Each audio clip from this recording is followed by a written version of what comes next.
Hello everyone, आज date है 18 फरवरी और द हिंदू न्यूज एनालिसिस में आपका स्वागत है। इस वीडियो में हम द हिंदू की इंपोर्टेंट न्यूज को प्रीलिम्स और मेंस के पर्सपेक्टिव से डिस्कस करेंगे। इस न्यूज़पेपर की पीडीएफ का लिंक नीचे डिस्क्रिप्शन में दिया हुआ है या फिर आप direct Telegram channel volcano IAS academy को सर्च करके वहां से भी पीडीएफ को डाउनलोड कर सकते हो।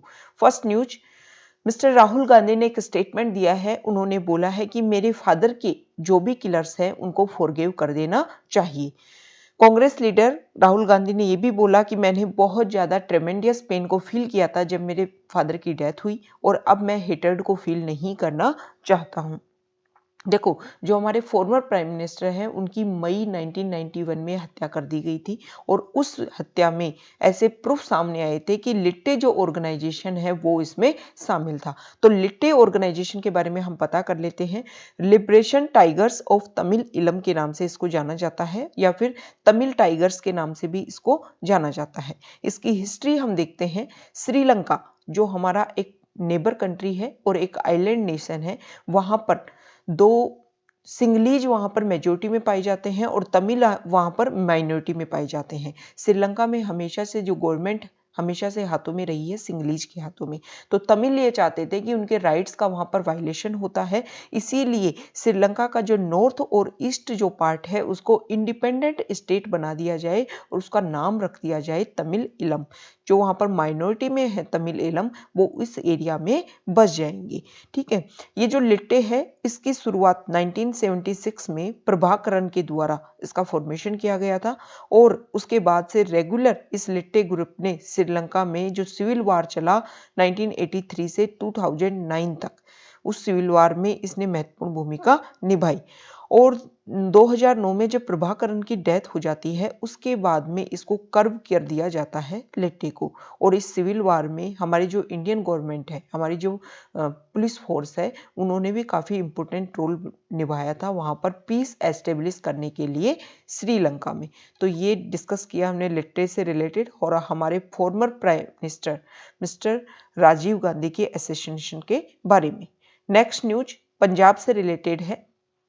Congress sweep Punjab municipal election.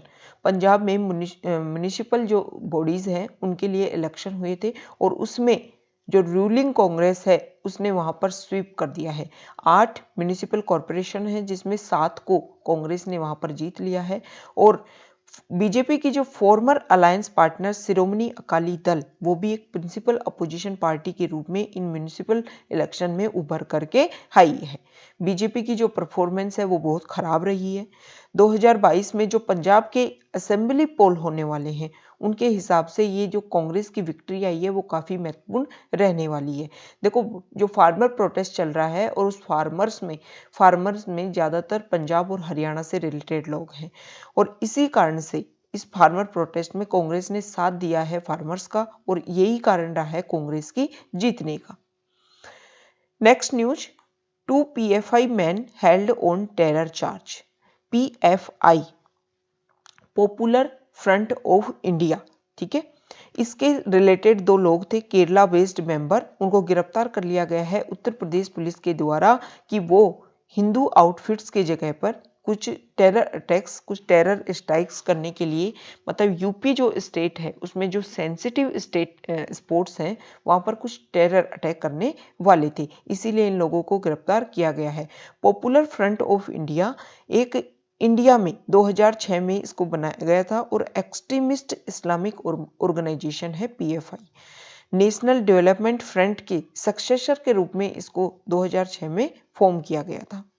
ठीक है, नेक्स्ट न्यूज है प्रिया रमानी से रिलेटेड। प्रिया रमानी के ऊपर जो केस था उसको रिजेक्ट कर दिया गया है और MJ अकबर ने सेक्सुअल हैरेसमेंट के इनके ऊपर अक्यूज लगाया था। She had accused MJ Akbar of sexual harassment, इन्होंने केस लगाया था और अब उनके ऊपर जो केस लगा होता प्रिया रमानी के ऊपर उसको भी रिजेक्ट कर दिया गया है। इधर निकिता जैकोब को एंटिसिपेटरी बेल मिल गई है। ठीक है, और राजस्थान में जो पेट्रोल के प्राइस हैं वो 100 मार्क को क्रॉस कर जा चुके हैं।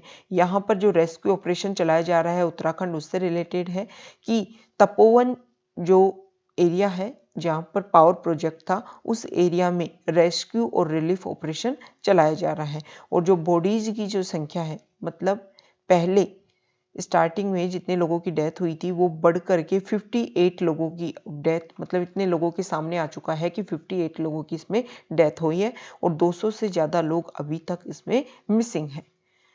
नेक्स्ट न्यूज है, यहाँ देखिए एस्पायरेशनल जो डिस्ट्रिक्ट हैं उनसे रिलेटेड है।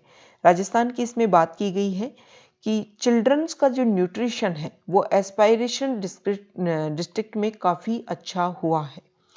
देखो नीति आयोग के द्वारा हर स्टेट में कम से कम एक स्टेट को एस्पायरेशन डिस्ट्रिक्ट के रूप में डिक्लेयर किया गया था। राजस्थान में 5 स्टेट को एस्पायरेशन डिस्ट्रिक्ट सिलेक्ट किया गया था। इसमें कौन कौन थे? बारां, धौलपुर, जैसलमेर, करौली और सिरोही। अब ये एस्पायरेशन डिस्ट्रिक्ट होता क्या है? देखो जो एस्पायरेशन डिस्ट्रिक्ट है, शुरुआत से हम बात करते हैं, ये बोला गया, एक एस्टिमेट लगाया गया कि 2025 तक इंडिया की जो इकोनॉमी है वो 5 ट्रिलियन को क्रॉस कर जाएगी। मतलब वर्ल्ड की जो उभरती हुई इकोनॉमीज है उसमें इंडिया आ जाएगा। लेकिन इंडिया के जो लोगों की हालत है, ह्यूमन डेवलपमेंट इंडेक्स में अभी भी इंडिया की रैंक काफ़ी लो आती है। मतलब इंडिया में लोगों का जो अपग्रेड होना चाहिए था वो नहीं हो पाया। इसीलिए हर स्टेट में कम से कम एक डिस्ट्रिक्ट को सम्मिलित किया गया एस्पायरेशन डिस्ट्रिक्ट में और उनको फिर डेवलप किया जाएगा। ये डिक्लेयर किया था नीति आयोग ने। NITI Aayog non constitutional body है और योजना आयोग को रिप्लेस करके 1 जनवरी 2015 को इसको बनाया गया था। ये बॉटम अप अप्रोच को फॉलो करती है। ठीक है, अब ये एस्पायरेशन डिस्ट्रिक्ट में क्या किया जाएगा? एस्पायरेशन डिस्ट्रिक्ट में 5 थीम डिसाइड की गई और उसमें 49 इंडिकेटर, मतलब जिन जिन एरिया में कमी थी, जिन जिन एरिया में लोगों को जो बेसिक नेसेसरी चीज मिलनी चाहिए थी वो नहीं मिल पा रही है, उनके ऊपर काम किया जाएगा। तो ये 5 जो थीम डिसाइड की गई उनका है health and nutrition, education, agriculture and water resources, financial inclusion and skill development and basic infrastructure. इनके ऊपर काम किया जाएगा इन एस्पायरेशनल डिस्ट्रिक्ट में। ठीक है, देखो ये जो एस्पायरेशन डिस्ट्रिक्ट है उनको इस आधार पर नापा गया कि जो पुअर सोशो इकोनॉमिक इंडिकेटर्स हैं, जहां पर लोग पॉवर्टी की वजह से या फिर एजुकेशन बहुत कम है, इनकी वजह से सब ज़्यादा इफेक्टेड थे, उन डिस्ट्रिक्ट को इसमें शामिल किया गया था। अब इसमें क्या सामने आया है कि राजस्थान में जिन डिस्ट्रिक्ट को शामिल किया गया था वहां पर न्यूट्रिशनल स्टेटस, चिल्ड्रन का जो न्यूट्रिशन स्टेटस है वो काफ़ी इंक्रीज हो गया है। क्यों? क्योंकि मिड डे मील स्कीम के थ्रू फोर्टिफाइड राइस का डिस्ट्रीब्यूशन किया जा रहा है और इंटीग्रेटेड चाइल्ड डेवलपमेंट सर्विस के द्वारा भी जो बच्चों का न्यूट्रिशन लेवल है उसको इंक्रीज करने की कोशिश की जा रही है। ये जो इनिशिएटिव है उसको इसी साल 2020 में अप्रैल में लॉन्च किया गया था। ठीक है, ये जो फोर्टिफाइड राइस है जो मिल रहा है बच्चों को, वो फूड कॉर्पोरेशन ऑफ इंडिया के जो गोडाउन्स हैं उनसे सप्लाई किया जा रहा है। अब फोर्टिफाइड राइस क्या होते हैं? इसमें चावलों को जो माइक्रो न्यूट्रिएंट्स, विटामिन्स इनके साथ में पीसा जाता है और दोबारा से फिर इनके एक तरीके से जो मतलब बीज के रूप में, चावल के रूप में उनको दोबारा से बनाया जाता है। ये होते हैं फोर्टिफाइड राइस। इन फोर्टिफाइड राइस में जो माइक्रो न्यूट्रिएंट्स हैं जैसे iron, zinc, vitamin B1, B12, folic acid, ये सब कुछ इनमें मिले हुए होते हैं। अब फूड कॉर्पोरेशन ऑफ इंडिया की यहाँ पर बात की गई है, तो एफसीआई क्या होता है उसके बारे में हम देख लेते हैं। एफसीआई एक स्टैट्यूटरी बॉडी है। स्टैट्यूटरी बॉडी क्या होती है? मतलब नॉन कॉन्स्टिट्यूशनल बॉडी है और पार्लियामेंट के द्वारा इसको डेवलप किया गया था। 1965 में इसको डेवलप किया गया था। ये ministry of consumer affairs, food and public distribution के अंडर आती है। स्टार्टिंग में इसका हेडक्वार्टर चेन्नई में था लेकिन बाद में इसको चेंज कर दिया गया न्यू दिल्ली में। इस एफसीआई का जो टारगेट है वो ये है कि फूड सिक्योरिटी इन इंडिया को एंश्योर किया जा सके। ठीक है, तो ये हमने देखा कि इन सब की वजह से जो लोगों का न्यूट्रिशन लेवल है वो काफी बढ़ रहा है। आगे कुछ डाटा दे रखे हैं उनको हम डिस्कस कर लेते हैं। देखो रेलवे फ्राइट वॉल्यूम से एक बात सामने आती है कि इकोनॉमी जहां पर है उससे आगे बढ़ेगी या कम होगी, इसके अर्ली इंडिकेटर इससे मिल जाते हैं। मतलब रेलवे के द्वारा सामान इधर से उधर जाता है तो इससे ये इंडिकेटर मिल जाता है कि इकोनॉमी बूस्ट होगी या फिर नीचे गिरेगी। तो इसमें यहाँ पर डाटा दिए गए हैं जनवरी 2021 में कि freight movement contracted 1.05% year on year compared to the contraction of 35% in April 2020। देखो अप्रैल में हमारे यहाँ पर स्ट्रिक्ट लॉकडाउन था, तो उस समय इधर से उधर सामान जा ही नहीं पाया, जिसकी वजह से 35.3% का कॉन्ट्रैक्शन हो गया था। अभी भी 1.05 का कॉन्ट्रैक्शन है, लेकिन धीरे धीरे ये नॉर्मल हालत में आता जा रहा है। ठीक है, मतलब पहले से अब कम हो रहा है, मतलब हेल्दी रिकवरी हमारे इंडिया में हो रही है। यहां पर बताया गया है स्टील से रिलेटेड। देखो फिनिश्ड स्टील का जो वॉल्यूम है वो 0.25% तक ग्रू हुआ है। ये पॉजिटिव ग्रोथ दिखा रहा है मार्च 2020 से अगर कंपैरिजन किया जाए तो। यहाँ पर सीमेंट ऑगमेंट की बात की जा रही है कि सीमेंट जो है वो भी ईयर ऑन ईयर जनवरी 2021 के डाटा है, जिसमें 2.3% की ग्रू हुई है और पिछले एक साल में पहला पॉजिटिव ग्रोथ रिकॉर्ड ये देखने को मिला है। ठीक है, यहां पर इसके अलावा बताया गया है कि पेट्रोलियम प्रोडक्ट्स, कोल, पावर हाउसेज, इन सब में भी पॉजिटिव ग्रोथ वैसे तो हो रही है, लेकिन अभी तक जो कॉन्ट्रैक्शन इनमें था वो अभी इतना कम नहीं हो पाया है। ग्रेन की जो ट्रेन है, मतलब अनाज से रिलेटेड जो ट्रेन है, उसके बारे में बताया गया कि जब लॉकडाउन था, जब सब कुछ इधर से उधर, मतलब रेलवे के जो फ्राइट कंटेनर है वो सब कुछ सामान कम लेकर जा रहे थे, उस समय ग्रेन सबसे ज्यादा इधर से उधर जा रहा था, क्योंकि लॉकडाउन की वजह से जिन लोगों के पास में जॉब नहीं थी उन सबको अनाज बांटा गया था गवर्नमेंट के द्वारा, इसीलिए प्लस 135.5% ज्यादा इंक्रीज हुआ था फूड ग्रेन लॉकडाउन के दौरान। नेक्स्ट न्यूज यहां देखिए। देखो तमिलनाडु जो गवर्नमेंट है उसके द्वारा जो रिजर्वेशन है स्टडी में और जॉब में वो 69% तक है, लेकिन मैक्सिमम जो कैप होती है कि 50% से ज्यादा रिजर्वेशन नहीं दिया जा सकता। तो सुप्रीम कोर्ट में सेंटर ने ये बोला है कि देखो स्टेट अपनी लिस्ट में किसको मेंटेन करता है, कौन सी कास्ट और कम्युनिटी को अपने अंदर लेकर आता है, उसमें सेंटर का कोई भी रोल नहीं है। एक पिटीशन फाइल की गई थी तमिलनाडु में जो 69% जो रिजर्वेशन दिया जाता है उसको चैलेंज करने के लिए, लेकिन सेंटर ने बोल दिया है कि इसका कोई भी रोल नहीं है हमारा तमिलनाडु की जो स्टेट लिस्ट है उसको मेंटेन करने का। देखो अभी 102 कॉन्स्टिट्यूशनल अमेंडमेंट एक्ट हुआ था और उसमें 2 आर्टिकल हमारे कॉन्स्टिट्यूशन में इंसर्ट किए गए, 338 बी और 342 ए। 342 ए में जो प्रेसिडेंट है उसको ये पावर है कि वो गवर्नर के साथ में कंसल्ट करे और जो भी वहां पर लिस्ट है, जो भी वहां पर कम्युनिटी है जिसको जरूरत है रिजर्वेशन की, उन सबको शामिल किया जाए। लेकिन स्टेट लिस्ट में किसको शामिल करना है वो स्टेट का काम है। तभी ऐसा होता है कि सेंट्रल लिस्ट में कुछ कम्युनिटी शामिल होती हैं, कुछ वही कम्युनिटी स्टेट में शामिल नहीं होती हैं, कुछ कम्युनिटी स्टेट में शामिल होती हैं लेकिन सेंट्रल लिस्ट में शामिल नहीं होती हैं। ठीक है, नेक्स्ट न्यूज यहां देखिए। देखो पेंगोंग जो लेक है वहां पर डिसएंगेजमेंट जो प्रोसीजर जिसके लिए चाइना और इंडिया के जो ट्रूप्स है वो बिल्कुल राजी हुए थे कि हम हमारे जो पहले प्री 2020 अप्रैल 2020 से पहले हमारी जो पोस्टिंग थी, मतलब चाइना फिंगर 8 के पास चलाई जाएंगे और हम फिंगर 3 के पास में वापस चले जाएंगे, मतलब पहले हमारी लास्ट पोस्ट थी उस एरिया में वापस रिवर्स कर जाएंगे। तो ये 2 और 3 डेज में कंप्लीट हो जाएगा डिसएंगेजमेंट प्रोग्राम और फिंगर 3 से फिंगर 8 के बीच का जो एरिया है वो बिल्कुल खाली रहेगा। वहां पर ना तो चाइना और ना ही इंडिया के द्वारा कोई भी पेट्रोलिंग नहीं की जाएगी जब तक कोई एग्रीमेंट साइन नहीं हो जाता है। नेक्स्ट न्यूज है, इंडिया अपनी vaccine 2 lakh vaccine doses UN peace keeper जो आर्मी है उसको डोनेट करेगा। देखो यूएन पीस कीपर जो आर्मी है उसको 1945 में बनाया गया था और इसका जो काम है वो जो अफेक्टेड कंट्रीज होती हैं वहां पर पीस एस्टेब्लिश करने का होता है। यूएन की खुद की कोई आर्मी नहीं होती, जो भी कंट्री अपने यहाँ से आर्मी यहाँ पर भेजते हैं ताकि यूएन के द्वारा, यूनाइटेड नेशन के द्वारा जो भी रिलीफ प्रोग्राम चलाए जाते हैं उनमें वो आर्मी हेल्प कर सके। नेक्स्ट न्यूज है, देखो जयराम रमेश ने लोकसभा स्पीकर से अपील की है कि राज्यसभा को बाईपास नहीं किया जाए।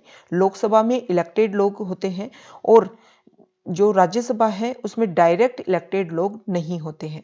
पार्लियामेंट का जो बजट सेशन है उसका फर्स्ट पार्ट हो चुका है और जो सेकंड सेशन है, सेकंड जो पार्ट है वो मार्च 8 से रिज्यूम होगा। तो इसमें बोला गया है कि देखो 7 बिल आप इंट्रोड्यूस करेंगे, उनको आप मनी बिल के रूप में इंट्रोड्यूस नहीं करेंगे, क्योंकि ये बहुत ही की बिल है और इससे जो एक होनी चाहिए उनके ऊपर डिबेट वो नहीं हो पाएगी। तो देखो मनी बिल क्या होता है, क्यों मना किया जा रहा है कि मनी बिल के रूप में इंट्रोड्यूस नहीं करना। हमारा जो कॉन्स्टिट्यूशन है उसका आर्टिकल 1110 मतलब 110 के अंडर आता है मनी बिल। कोई भी बिल, मनी बिल हो गया, नॉर्मल बिल होगा, इसको डिक्लेयर करता है स्पीकर। स्पीकर को पावर होती है मनी बिल डिक्लेयर करने की। ठीक है, जब मनी बिल डिक्लेयर कर दिया जाता है स्पीकर के द्वारा तो उसको सिर्फ इंट्रोड्यूस किसमें किया जा सकता है, लोकसभा में। और इंट्रोड्यूस करने से पहले प्रेसिडेंट की रिकमेंडेशन इसमें जरूरत होती है। ठीक है, अब मनी बिल के रूप में इंट्रोड्यूस कर दिया जब किसी बिल को, तो उस बिल को ना तो राज्यसभा रिजेक्ट कर सकती है और ना ही उसमें अमेंड कर सकती है। ठीक है, मनी बिल के लिए प्रेसिडेंट को भी पावर नहीं होती, या तो उसको क्या करेगा, मतलब या तो एक्सेप्ट करें या फिर उसको रिजेक्ट करें, लेकिन रिटर्न नहीं कर सकते प्रेसिडेंट भी। और जॉइंट सिटिंग का भी कोई भी मामला नहीं होता है मनी बिल में कि अगर दोनों जो राज्यसभा और लोकसभा में कंसल्ट नहीं बन पा रहा है, दोनों में सहमति नहीं बन पा रही है, तो जॉइंट सिटिंग हो जाती है। लेकिन इसमें मनी बिल में जॉइंट सिटिंग नहीं हो सकती। तो ये मनी बिल के बारे में हमने जो इंपॉर्टेंट चीज है उनको देखा। ठीक है, नेक्स्ट न्यूज है, यहां देखिए।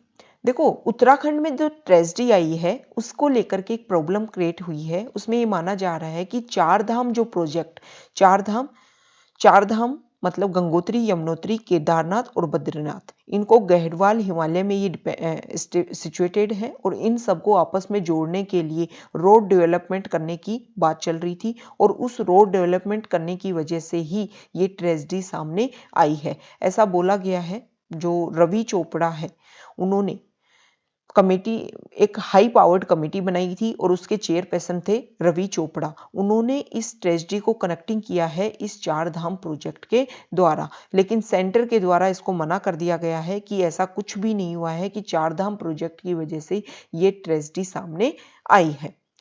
नेक्स्ट न्यूज है फॉरेन पेज से। देखो Pakistan FATF financial action task force की ग्रे लिस्ट में था और अभी जून तक पाकिस्तान इसी ग्रे लिस्ट में बना रहेगा। हमारे लिए इंपॉर्टेंट हो जाता है कि FATF क्या होता है। फाइनेंशियल एक्शन टास्क फोर्स 1989 में G7 जो कंट्रीज हैं उनके द्वारा मनी लॉन्ड्रिंग को कॉम्बैट करने के लिए इसको बनाया गया था। अब ये G7 कंट्रीज कौन कौन से हैं, Canada, US, UK, France, Germany, Italy और जापान। ठीक है, लेकिन 2001 में इसमें टेररिज्म फाइनेंसिंग को और इंक्लूड कर दिया गया। ठीक है, इसका जो हेडक्वार्टर है FATF का वो पेरिस फ्रांस में है और 2000 से FATF दो लिस्ट मेंटेन करता है, ग्रे लिस्ट और ब्लैक लिस्ट। तो पाकिस्तान अभी इसकी ग्रे लिस्ट में है, मतलब इसमें सुधार के कुछ चांसेज है। और जब ब्लैक लिस्ट में किसी देश को डाल दिया जाता है तो मतलब उसके ऊपर बिल्कुल बैन लगा दिया जाता है। ठीक है, तो ये आज का हमारा डिस्कशन था, कई इंपॉर्टेंट न्यूज़ को हमने डिस्कस किया। Okay, thank you.